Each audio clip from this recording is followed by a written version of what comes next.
We have to go really slow. In New Sharon, Maine, a sudden flash freeze has turned the roadway into a sheet of ice.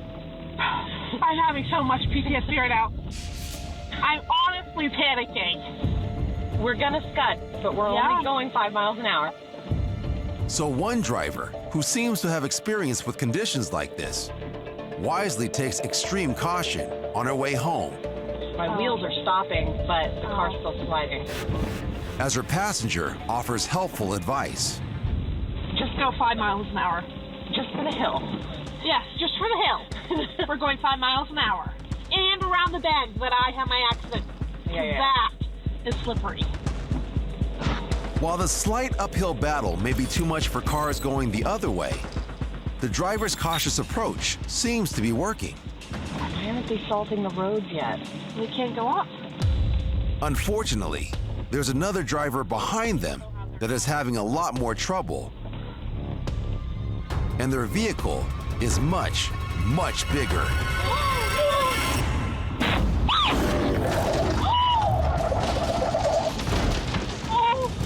Oh my God! We should call 911. A semi, coming from behind, loses control, sending its load spinning, clipping the woman's car and crashing into two others. Call 911. Call 911. Amazingly, the woman in this car somehow escapes serious injury, as do the two occupants of the white truck behind it. The driver goes to check on the woman in the first car hit as her friend calls 911. I don't know, but it's in New Sharon. There's a huge semi truck. It just crashed. Authorities arrive soon after. According to the woman filming, the roads froze over in less than 10 minutes. I'm honestly panicking. Which serves as a reminder to always take it slow in the cold, because loss of control can happen incredibly fast. Oh my God! In Lodi, New Jersey, Evan Yu's dash cam records the flow of traffic on a congested highway when the behavior of this driver catches his attention. The whole time I was driving, I noticed a car coming in and out of my rear view mirror, driving a little aggressively. And as the driver of that car heads towards traffic, their maneuvering appears to become even more risky. You don't want to do that. I say, you don't want to do that, because I knew that a couple of 100 feet up ahead, the left lane usually backs up really bad. And when traffic is backing up, speeding directly toward it is a very bad idea.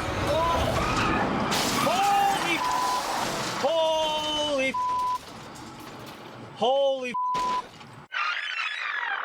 The driver of the dark sedan misjudges the space between two cars and clips the rear wheel of the black SUV.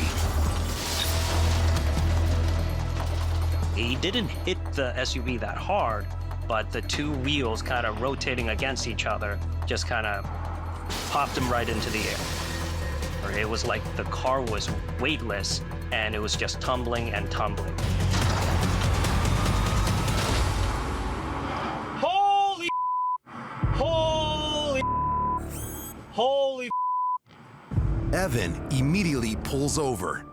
I think it's really basic human instinct to try to help, but this car was crumpled up to the point where you really would need the jaws of life to be able to cut panels away and get these guys out. And when Evan looks inside the crashed vehicle, he sees what he believes is a dire situation. It seemed like the passenger, she actually ended up halfway in the backseat of the car. She was covered in blood. She was pretty distraught. She was screaming. The driver was still in the front seat, but he wasn't moving. Once emergency personnel arrive, Evan leaves the scene, although he doesn't know the full extent of the injuries of those in the car. The terrifying accident taught him a valuable lesson. driving really aggressively, going for tiny little gaps. Don't want to do that. It's really not worth it. You really are only going to save a couple of seconds at most, and when it goes wrong, it goes really wrong. Oh! Holy!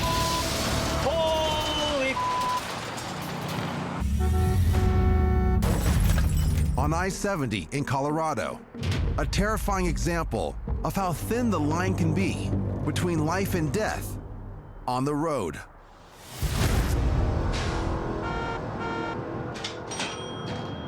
Oh. Thanks, Anonymous. Thanks, man. Live streamer Joshua McCutcheon is en route from Los Angeles to Indiana, broadcasting his trip while responding to viewers Dude, and accepting donations. thanks, Sean. That's the guy from my mom's church. Thanks, buddy. I've been live streaming almost every day of my life since February 20th, 2015. It's just part of my life. But an accident has stalled traffic, leaving Josh trying to fill the lull. What the fudge was I talking about? Dang, I can't remember now. What was I talking about? I flipped the camera on myself just to talk to the people that were watching at the time. And in doing so, Josh never sees it coming. Guys under bumper. Yes, I know. You're welcome, guys. We just cheered inside. We almost died. And the semi-truck just came barreling by super fast on the emergency ramp, and it shook the whole van. Oh my God! And I was like, that guy's gonna kill someone. We almost died. Then there was just an explosion. Oh my God! Something's on fire. Blew up here, guys. I see just a big plume of smoke going up past the bridge. That's when I knew that things were not good. Okay, we're gonna have to go this way. Holy! What the? How was that car flying so fast? As Joshua heads up the exit, he and his audience debate what he should do. Help them? What am I? What? I don't know. I'm not a first responder. I don't know CPR. I don't know what to do. Damn, that scared the out of me. How's that guy barreling so fast? Did he just blow up, or did he? Hold on. It had crashed into a bunch of cars that were stopped already. I just went into full reporter mode. We are live on the scene. There is a complete fire. Holy, things are exploding. There is fire coming out from underneath. You see, we can see a car right here, completely crushed, completely just, oh gosh. I'm going over the overpass. I see explosions and fire coming up over the bridge. Oh my God. There's a huge pileup on I-70. Holy cow, I hope everyone is okay. More exploding behind me. Oh my God! According to news reports, the seemingly out-of-control semi has ignited a 28-vehicle pileup. I saw an office park, so I pulled over there so I could go and see if there's anything I could do or just documenting the event. Josh McCutcheon reporting live from I-70. There's a huge fire. There's multiple semi-trucks, vehicles involved. This is really bad. This is the worst crash I've ever seen. There were over 12 cars burning and things exploding. It was like a war zone. As firefighters arrive at the scene and gradually begin to beat back the flames, You can see a car, outline of a car right there. What's left of a car. Joshua begins to consider how fortunate he is. Gosh, I'm so thankful that I was about a minute or two. Maybe if I wouldn't have got that Chipotle, if I would have just been a little bit farther up, one of those cars could have been me, guys. There was just a lot of crying and then people trying to just be there for each other. According to news reports, the devastating crash has led to the deaths of 4 people. The 23-year-old driver of the semi survives, but is taken into police custody, telling investigators that the truck's brakes failed. But an investigation turns up witness accounts claiming the man had been driving recklessly, and that when the truck initially lost control, he didn't use an available runaway truck ramp to slow down. According to court documents, the semi-driver is convicted of 27 charges, including 4 counts of vehicular homicide. For Josh, the devastating incident is a powerful reminder that when on the road, always keep your focus. We just cured anxiety. Oh my God! On the road. We almost died.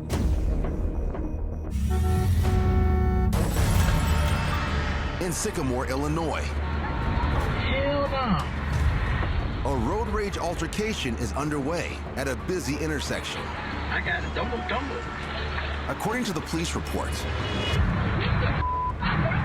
after tempers flared in tight traffic, the black-haired woman yanked the blonde woman out of her car by her hair and now appears to have a death grip on it as they grapple on the concrete, while traffic in both directions slows to a crawl. They can't go around us, though. We ain't blocking nobody. The black-haired woman maintains her hold, while the other seems to plead for help.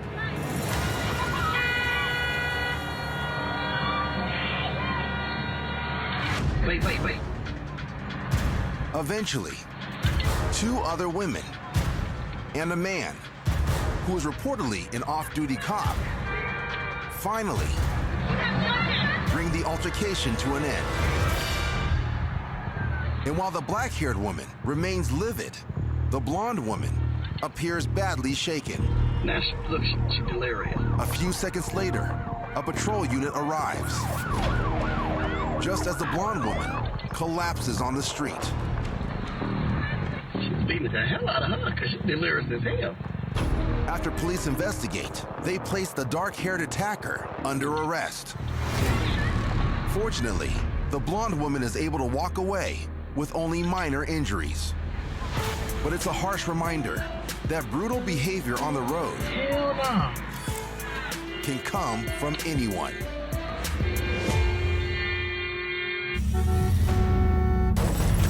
In California, a biker who goes by the nickname Dick Danger records his ride home when something behind him catches his eye. I noticed a black sedan in my rearview mirror that was coming on me really fast. And seconds later, to his left, Whoa! What the? Whoa!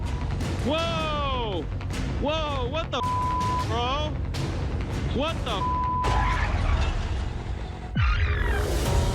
as the black sedan veers into oncoming lanes, it sideswipes a passing white car. Whoa! And then careens into the back of a pickup. Whoa! What the, bro? Before continuing into a stopped line of traffic at a light. What the? Whoa! I have never in my life experienced this type of accident. It was truly a shock to me. My first instinct was to pull over and record what is going on. One man, who Dick believes to be the driver of the white car that was sideswiped, seems uninjured, but clearly upset. I'm about to knock you out, bro. I got video on it. You're gonna kill me, cuz. Fortunately, the threats stay verbal. And while a passing emergency worker appears to radio for backup, it seems there's nothing more to do but wait for authorities to arrive. But the driver of the black sedan appears to have a different idea. Hey! Sir! Hey! I got his license plate. As soon as he takes off, I'm thinking, I do not know what he's capable of, so I gotta catch this guy. Dick pursues on his motorcycle. And when he catches up, he alerts authorities to the driver's whereabouts. I'm in pursuit of a hit-and-run driver. I'm right here off the 215 exit. Up ahead, the driver pulls into a parking lot, appearing to give up the chase. I thought it was just going to be done right then and there. His vehicle is pretty battered. What's the address here? That guy just did a hit and run. But suddenly, I gotta chase him, dude. I jumped back on my bike and chased him back on the freeway. He's on the freeway. He's swerving back and forth. There was one side of me thinking, what the hell am I doing? And there's another side of me that was really motivated to catch this guy. as Dick gains ground, the smoking car begins to shed pieces. His bumper just fell out and almost hit me. At this point, I believe he was a danger to everybody on the freeway and everybody around him. But trying to keep pace with him, while also avoiding the car's debris, is treacherous. So Dick pulls back while keeping authorities informed. We're in Moreno Valley right now. I was wondering if you could get any police in Moreno Valley. Finally, after approximately 15 miles, right here on Cottonwood, approaching Frederick, the driver of the black sedan pulls over. We're parked right now. Leaving Dick wondering what will happen next. I was thinking, is this gonna be finally the end, or is he just gonna go back in his car and take off? He's in the car. I'm not sure if he's gonna jump off again. He's actually trying to talk to me, but I'm keeping my distance. It seems the man is aware that the biker has been in pursuit. Stay back. No, stay back. Stay back. And is intent on explaining his actions. You're all right, I was wrong. I mean, I ain't denying nothing, I was wrong. Well, you should have stopped back there, man, when you hit those two cars, bro. I'm just saying, man, don't go there. I'm just saying I was wrong. I mean, what the Okay, if you were wrong, why didn't you stop? I was wrong, man. What you else want me to say? No, the CHP is here. When police arrive, the man continues with his apparent mea culpa. I was wrong. That's all I can say. I can't say no more. They can say what they want to say, but I was wrong and I should have pulled up. And I just panicked. I was wrong. You have your license? Yes, I do, sir. According to court records, the driver, 62-year-old Nathaniel Sylvester, receives multiple charges, including hit-and-run property damage, and eventually pleads no contest to driving under the influence alcohol. Whoa! 0.08% or more. Whoa! All other charges are dismissed. As for Dick Danger, he claims he turned footage of the incident over to authorities. And though actions like the ones he took are never encouraged, he's glad he was able to help. Even though I probably shouldn't have done it, I felt like I did a really, really good deed for the community. Why didn't you stop? I was wrong, man. What you else want me to say?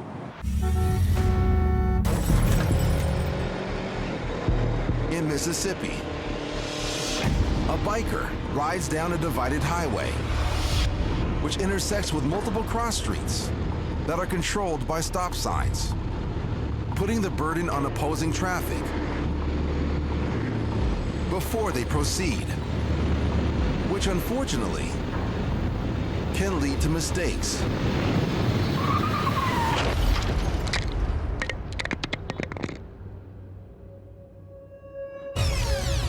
As the biker cruises down the left lane, an SUV pulls across towards the median, leaving him no time to slow down,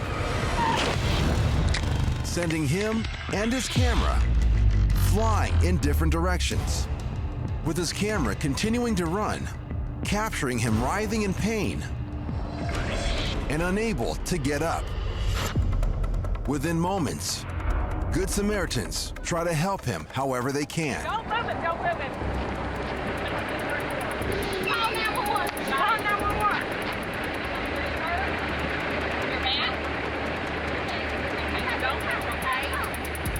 But while the bystanders stay by the biker waiting for authorities, the driver of the SUV apparently leaves the scene. It was like a dark green Explorer. I don't know what year, but they took off Within a short time, medics arrive and take the biker to the hospital, where, according to him, he's treated for serious injuries, requiring a month's stay. It's unconfirmed if the driver of the SUV is located or suffers any repercussions. But a terrifying example of how a routine ride down the highway can be instantly derailed and potentially lead to a lifetime of consequences.